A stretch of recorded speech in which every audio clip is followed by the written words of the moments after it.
Assalamualaikum warahmatullahi wabarakatuh. Selamat pagi, selamat siang, selamat sore, selamat malam. Perkenalkan, nama saya Maisi Hulina Putri Sitepu, NPM A1A020113, kelas 1C, Prodi Bahasa Indonesia, Fakultas Keguruan dan Ilmu Pendidikan, mata kuliah Keterampilan Menyimak, dosen pengampu Dr. Noermanza, SPD, MPD. Pada hari ini, saya ingin menayangkan sebuah video mengajar materi seputar menyimak sastra, drama Bawang Putih dan Bawang Merah. Jika ada sepatah kata yang salah saya ucapkan, saya minta maaf. Kalau begitu, mari kita lihat. Selamat siang semuanya anak-anak. Selamat siang, Bu. Apa kabar kalian hari ini? Baik, Bu.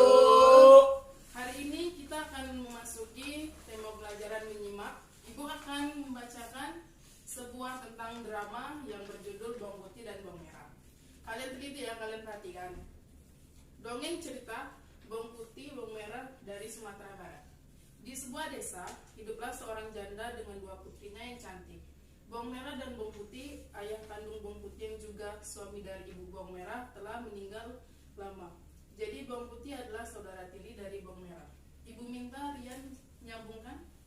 Bawang merah dan bawang putih memiliki karakter dan kepribadian yang berbeda. Bawang putih rajin, baik hati, jujur, dan rendah hati. Sementara itu bawang merah malas, glamor, bangga, dan iri. Kepribadian bawang merah yang buruk diperburuk karena ibunya memanjakannya. Ibunya selalu memberinya semua yang dia inginkan. Sedangkan bawang putih yang melakukan semua pekerjaan di rumah, mencuci, memasak, membersihkan rumah, dan semua pekerjaan dilakukan sendiri. Sementara itu bawang merah dan ibunya hanya menghabiskan waktu untuk diri mereka sendiri. Karena ketika mereka membutuhkan sesuatu, mereka bisa meminta bawang putih. Bawang putih tidak pernah mengeluh nasib buruk yang harus dia hadapi. Dia selalu melayani ibu tiri dan saudara perempuannya dengan gembira. Suatu hari bawang putih sedang mencuci baju dan saudara perempuannya di sungai. Bawang putih tidak menyadari ketika sepotong kain milik ibunya hanyut oleh sungai. Betapa sedihnya dia berpikir bahwa jika kain itu tidak dapat ditemukan, dia akan disalahkan dan tidak mungkin dia akan dihukum dan diusir dari rumah. Karena takut kain ibunya tidak bisa ditemukan, bawang putih terus mencari dan berjalan di sepanjang sungai. Setiap kali dia melihat seseorang di tepi sungai, dia selalu bertanya tentang pakaian ibunya yang hanyut oleh sungai. Tetapi semua orang tidak tahu di mana kain itu. Akhirnya bawang putih datang ke suatu tempat di mana sungai mengalir ke sebuah gua. Anehnya ada seorang wanita yang sangat tua di dalam gua. Bawang putih bertanya pada wanita tua itu jika dia tahu keberadaan kain milik ibunya. Baik, terima kasih Rian. Ibu minta Bella untuk melanjutkan bacanya. Wanita itu tahu di mana kain itu, tetapi dia memberi syarat sebelum menyerahkan ke bawang putih. Syaratnya, dia harus bekerja membantu wanita tua itu. Bawang putih terbiasa bekerja keras, sehingga pekerjaannya menyenangkan wanita tua itu. Sore hari dan bawang putih sedang mengucapkan selamat tinggal kepada wanita tua itu. Wanita tua itu menyerahkan kain itu padanya. Karena kebaikannya, wanita tua itu menawarkan hadiah labu. Ada dua di antaranya, yang satu lebih besar dari yang lain. Bawang putih meminta untuk memilih hadiah yang dia inginkan. Karena bawang putih tidak serakah, maka dia memilih yang lebih kecil. Setelah itu, bawang merah kembali ke rumah. Ibu tirinya dan bawang merah sangat marah karena bawang putih terlambat. Dia pun menceritakan apa yang terjadi. Ibu tirinya masih marah karena bawang putih terlambat dan hanya membawa satu labu kecil. Jadi ibunya membanting labu itu ke tanah. Baik, terima kasih. Bella, silakan dilanjutkan ceritanya. Baik, Bu. Wanita itu tahu di mana kain itu, tetapi dia memberi syarat sebelum menyerahkan ke bawang putih. Syaratnya, dia harus bekerja membantu wanita tua itu.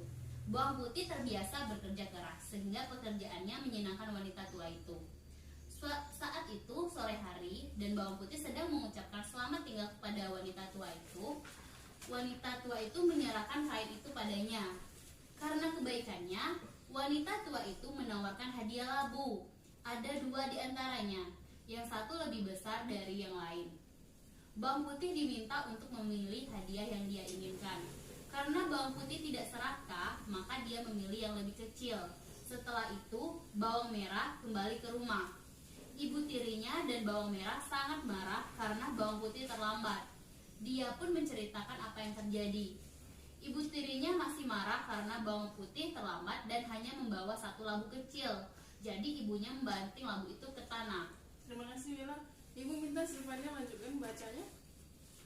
Prak dan labunya pecah. Tetapi aneh, ternyata di labu ada perhiasan emas yang indah dan berkilau. Ibu tirinya dan bawang merah sangat terkejut.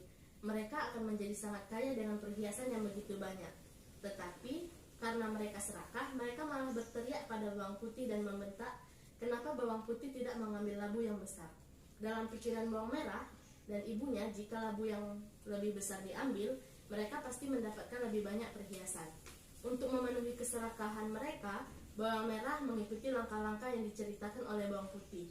Ia rela menghanyutkan kain ibunya, berjalan di sepanjang sungai, bertanya pada orang-orang, dan akhirnya datang ke gua tempat wanita itu tinggal. Namun, tidak seperti bawang putih. Bawang merah menolak perintah wanita tua itu untuk bekerja. Dan ia bahkan dengan arogan memerintahkan wanita tua itu untuk memberinya labu yang lebih besar. Wanita tua itu memenuhi permintaan bawang merah dan memberikan labu yang lebih besar untuk bawang merah. Bawang merah dengan senang hati membawa labu yang diberikan wanita tua itu sambil membayangkan berapa banyak perhiasan yang akan ia dapat. Sekembalinya ke rumah, sang ibu menyambut putri kesayangannya. Tidak lama setelah itu, labunya dihancurkan ke tanah. Alih-alih perhiasan, berbagai ular berbisa yang menakutkan keluar dari dalam labu. Bawang merah dan ibunya menyadari apa yang telah mereka lakukan selama ini adalah salah dan meminta bawang putih untuk memaafkan mereka. Pesan moral dari dongeng cerita bawang merah dan bawang putih adalah jadilah anak yang rajin, maka orang lain akan menyukaimu. Selain itu, ingatlah, serakah tidak akan membuatmu bahagia, bahkan akan membawa kesusahan di masa yang akan datang. Baiklah anak-anak, dari teks drama ini apakah kalian sudah tahu apa itu pengertian drama? Belum, Bu. Kalau begitu Ibu akan menjelaskan. Drama itu adalah jenis karya sastra yang menggambarkan kehidupan manusia dengan gerak. Dari penjelasan yang Ibu jelaskan ini, apakah ada yang bisa menyimpulkan apa saja ciri-ciri drama? Saya, Bu. Ya, silakan Rian. Ciri-ciri teks drama itu: 1. Memiliki tokoh-tokohnya berdialog, kemudian memiliki konflik, memiliki pesan moral, memiliki tokoh atau pelaku, ada penonton, kemudian dipentaskan, Bu. Bagus. Ada yang tahu apa sifat dari teks drama ini tadi, si bawang putih dan bawang merah? Saya, Bu. Silakan Jabar. Ini kalau bawang putih itu sifatnya protagonis, yaitu orang baik. Dan kalau bawang merah itu sifatnya antagonis, yang jahat. Terima kasih. Dari yang dijelaskan sama Jabar tadi, apakah ada yang bisa menjelaskan dari teks ini bahwa sifat bawang putih dan bawang merah itu baik dan jahat? Si Bella dari tadi belum ada menjawab. Ibu ingin Bella menjawab? Baik Bu, di teks ini di bagian paragraf kedua kan itu dijelaskan bahwa bawang putih itu memiliki baik hati, jujur dan rendah hati, dan bawang merah memiliki sifat buruk yang karena ibunya memanjakannya. Iya, bagus. Anak, dari teks drama yang kita pelajari ini tadi, apakah ada yang ingin bertanya? Tidak, Bu. Kalau begitu, terima kasih. Pada siang hari ini kita sudah mempelajari teks drama. Baiklah, sekian materi kita pada hari ini tentang drama. Apakah ada yang ingin bertanya? Tidak, Bu. Jika tidak ada, maka pelajaran kita hari ini Ibu akhiri. Sekian, terima kasih. Selamat siang anak-anak. Selamat siang, Bu. Demikian video mengajar menyimak sastra drama dari saya. Apabila ada kata-kata yang kurang dipahami dan selebihnya, saya mohon maaf. Terima kasih.